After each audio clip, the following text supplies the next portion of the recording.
মুহূর্তে ভাগ্যের সূচনা অনুষ্ঠান। হ্যাঁ, এই অনুষ্ঠানে কিন্তু আমরা যেহেতু ভাগ্যের কথা বললাম, অবশ্যই আমাদের ভাগ্যটাকে নিয়ে একটু অন্যরকম ভাবে চর্চা করে থাকি।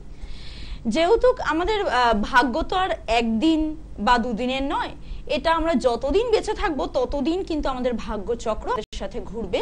মানে ভাগ্য চক্রের মাধ্যমে আমরা কিন্তু এই জগৎ সংসারে বেঁচে আছি, বা আমাদের সমস্ত রকম কাজকর্ম এই ভাগ্য চক্রের কারণেই হয়ে থাকে। তাহলে এই ভাগ্য চক্রের প্রতি একটু গুরুত্ব দেওয়া উচিত, আমাদের একটু ভালোভাবে আমাদের ভাগ্যটাকে জানা উচিত, যে আমাদের সাথে যে কি কি ভালো যোগ আছে। সবসময় কিন্তু ভালোটা জানলেই হয় না, একটু কিন্তু বিপরীতটাও জানতে হয়। তার মানে এটা কি খারাপ? না, খারাপ নয়, একদমই খারাপ নয়। মানে আপনার ভালোটা হতে হতে আপনি কোথায় বাধা প্রাপ্ত হতে পারেন, বা কোথায় আপনার সাথে একটু নেগেটিভ কিছু হতে পারে, সেই জিনিসগুলো কিন্তু আমাদের জেনে রাখাটা উচিত। তাহলে কি হয় বলুন তো, জীবনে যে আমরা যে দৈনন্দিন জীবনে যে ছুটে চলেছি, একটা কম্পিটিশন এখন যুগ বলতে গেলে, এই যুগের সাথে আমরা একদম পাল্লা দিয়ে চলতে পারবো। মানে কোথাও আমরা পিছিয়ে পড়বো না। যদি আগামী দিনে আমার সাথে কি হতে পারে একটা আন্দাজ, ছোট আন্দাজ যদি আমাদের থাকে, তাহলে আমরা কি বলুন তো থেমে যাব না, কোথাও থমকে দাঁড়িয়ে পড়বো না। আমি যদি জানি যে কালকে আমার সাথে একটু এটা অন্যরকম হতে পারে, বা কালকে আমার দিনটা এতটাও ভালো না যেতে পারে, এটা যদি আমার আগে থেকে একটু জানা থাকে, তাহলে কিন্তু হতাশটা হব না। এটাই হচ্ছে প্রথম কথা। সেই কারণে কিন্তু আমাদের ভাগ্যের প্রতি একটু গুরুত্ব দেওয়া উচিত। আমাদের ভবিষ্যৎ জীবনটা যাতে সুন্দর হতে পারে, স্বাবলম্বী হতে পারে, সেই দিকটা আমাদের একটু ঘুরে তাকানো উচিত। আর সেটার জন্য কি করতে হবে? সেটার জন্য কিন্তু আপনাকে একজন সঠিক জ্যোতিষ বা সঠিক অ্যাস্ট্রোলজারের পরামর্শ নিতে হবে, যিনি আপনাকে সঠিক গাইডলাইনটা দিতে পারবেন, আপনার জীবনটাকে সুন্দর করতে সাহায্য করবেন। তেমনই একজন ব্যক্তিত্ব কিন্তু আমাদের সাথে স্টুডিওতে উপস্থিত আছেন।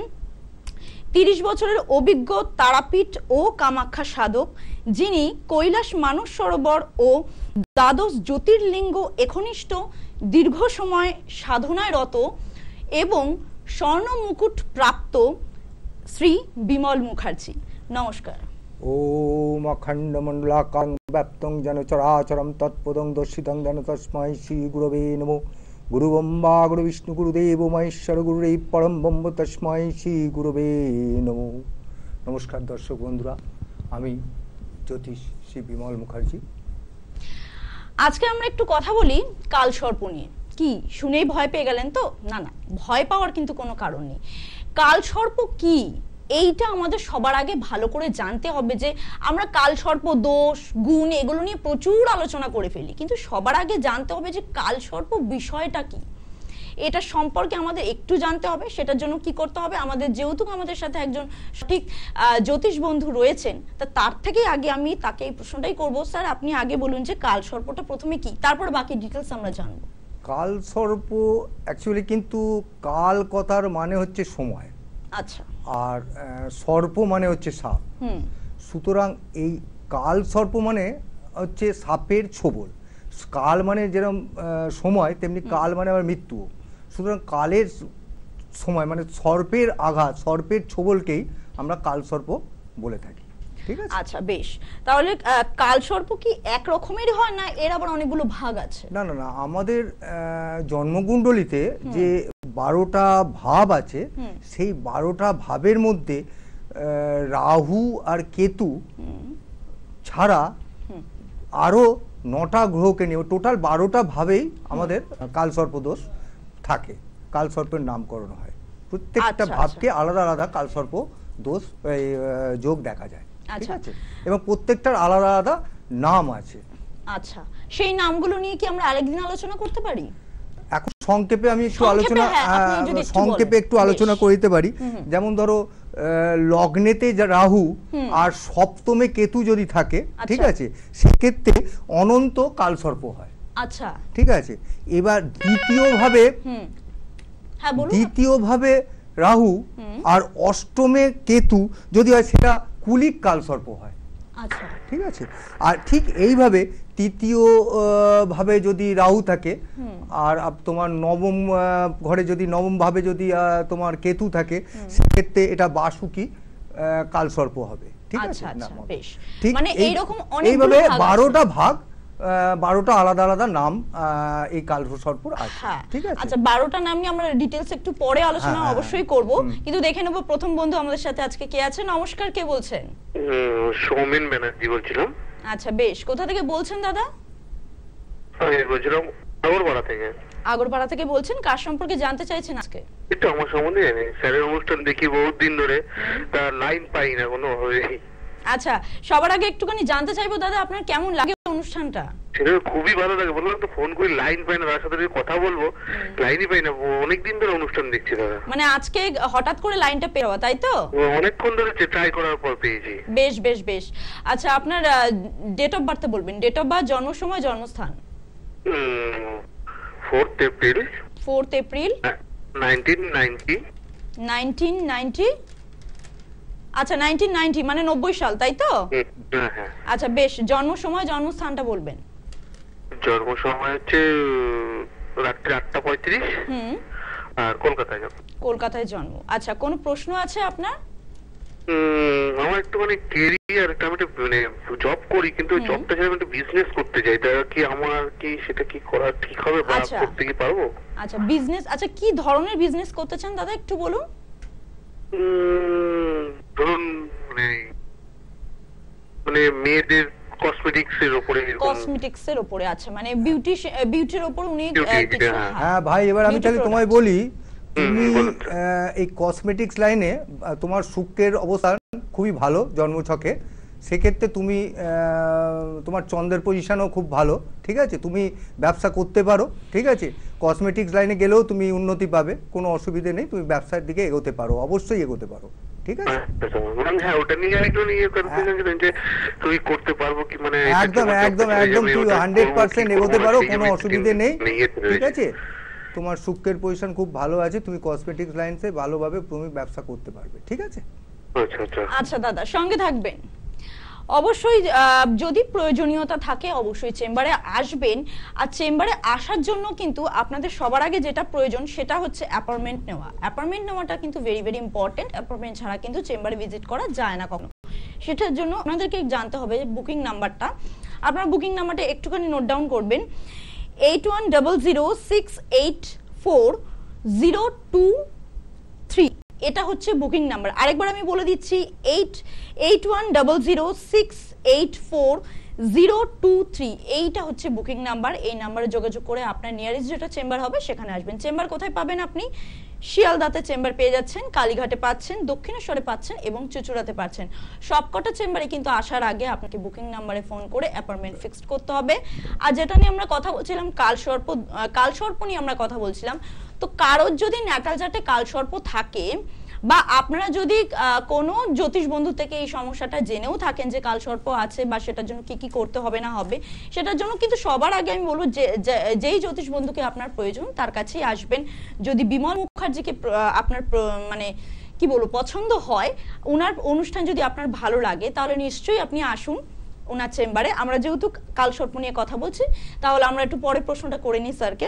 আচ্ছা একটা কথা বলুন, যে কালসর্প ব্যক্তির মানে কোন ব্যক্তির জীবনে যদি কালসর্প থাকে, মানে তার উপর আর কি কি প্রভাব পড়তে পারে, কি রকম প্রভাব পড়তে পারে একটু যদি বলেন। কালসর্প ব্যাপার হচ্ছে, কালসর্প এই 12টা নামে যে কালসর্প আছে, এক একটা কালসর্প এক এক রকমের।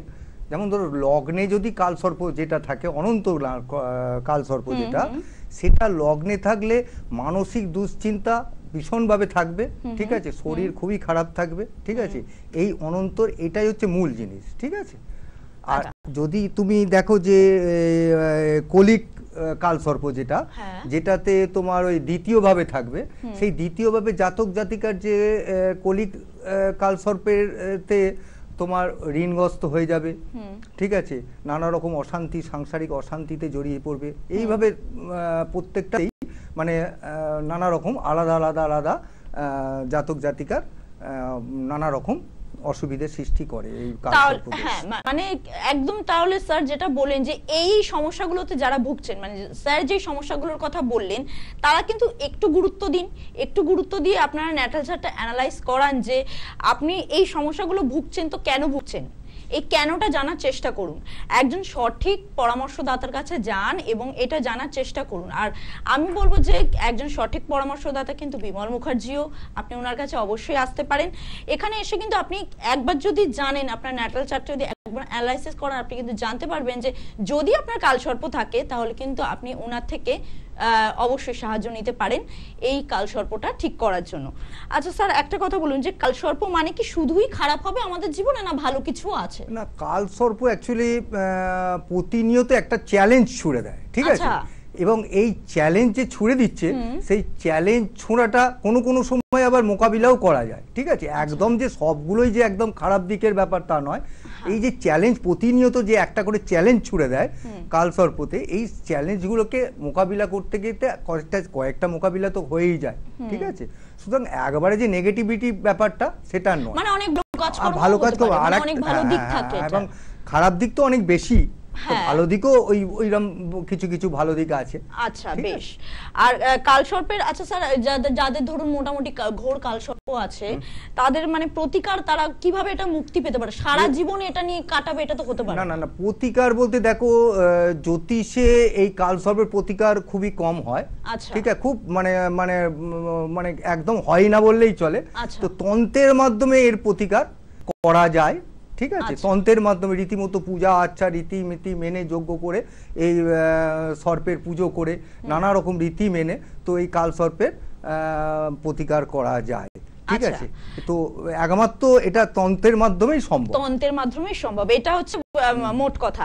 আচ্ছা, একটা কথা বলুন যে কালসর্প নিয়ে আমরা এত আলোচনা করলাম, তা আমাদের দর্শক বন্ধুদের জন্য কি আপনি কোনো টোটকা দিতে চাইবেন কালসর্পের জন্য? কালসর্প যোগ যাদের আছে তাদের প্রত্যেককে এই পঞ্চাক্ষর শিবের যে ওম নমঃ শিবায়, এটা 108 বার করে তাকে জপা, মানে মালা, একটা মালা 108 মালা, একটা মালা জপ করতেই হবে তাকে। এবং এটা করলে পরেই কালসর্পের কিছুটা তোমার প্রতিকার হয়। এটা কি প্রত্যেকদিনই করতে হবে? এটা প্রত্যেকদিনই তাকে কালসর্প যাদের, পূর্ণ কালসর্প যাদের আছে তাদের এটা করতেই হবে। আরো অনেক রকম আছে, ঠিক আছে? পারসিপ করে তাতে করতে হয়। তো মোটামুটি ওম নমঃ শিবায় বা মহামৃত্যুঞ্জয় যে মন্ত্রটা আছে, সেই মন্ত্রটা যদি 108 বার কেউ জপ করতে পারে, তো তারা অনেকটা এই কালসর্প দোষ থেকে প্রতিকার পাবে। বেশ, তাহলে তো বন্ধুরা আপনারা জেনেই নিলেন যে কালসর্প দোষের কিন্তু যে উনি বললেন যে কালসর্প যাদের পূর্ণ কালসর্প আছে তারা কিন্তু অবশ্যই আপনার এই টোটকাটা, উনি যে বললেন যে স্যার বললেন যে টোটকাটার কথা, এই টোটকাটা আপনারা রোজ করতে পারেন। ওম নমঃ শিবায় যেটা বললেন এবং মৃত্যুঞ্জয় মন্ত্র যেটা বললেন, এটা রোজ আপনারা জপ করতে পারেন। শুধু এটাই কিন্তু সলিউশন নয়, আমি কিন্তু প্রথমেই বলছি শুধুমাত্র এটা কিন্তু সলিউশন নয়, এটা একটা সাধারণ, মানে এটা আপনাকে একটা সাধারণ গাইড দেওয়া বলে। আপনি যদি পুরোপুরি মানে একটা পূর্ণ কালসর্প মানে কিন্তু মানে এটা অনেক বড় কিছু, অবশ্যই এটা লাইফের একটা, হ্যাঁ একদম, এবং লাইফ জুড়ে আছে। শুধু তাই নয়, কালসর্পেতে যদি রাহু আর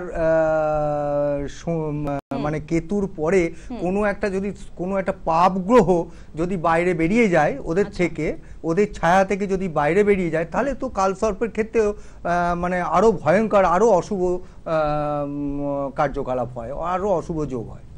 সেই কারণে কিন্তু বলছি যে শুধুমাত্র কিন্তু আপনার মন্ত্রপাঠটা করলেই কিন্তু পুরোটা সলিউশন হলো না, সেটার জন্য কিন্তু পূর্ণ কালসর্প যাদের আছে তাদের কিন্তু প্রতিকার করাতে হবে। প্রতিকার মানে কি করতে হবে আপনাকে, যেটা স্যার বললেন যে প্রতিকার মানে কিন্তু এটা আপনাকে তন্ত্রের মাধ্যমে প্রতিকারটা করতে হবে, আর সেটা কিন্তু অবশ্যই বাড়িতে বসে পসিবল নয়।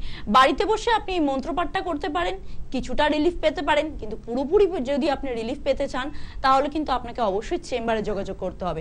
চেম্বারে যোগাযোগ, হ্যাঁ বলুন স্যার। প্রতিকার করার পরেও এরম নয় যে প্রতিকার হয়ে গেল তারপর আর কিছু করলে হবে না। প্রতিকার করার পরও কিন্তু তোমাকে জব বা এই শিবের যে মন্ত্র এগুলোকে তোমাকে কন্টিনিউ করতে হবে, তবে কিন্তু তোমার এর পুরো প্রভাবটা পাওয়া যায়। একদম একদম ঠিক বলেছেন।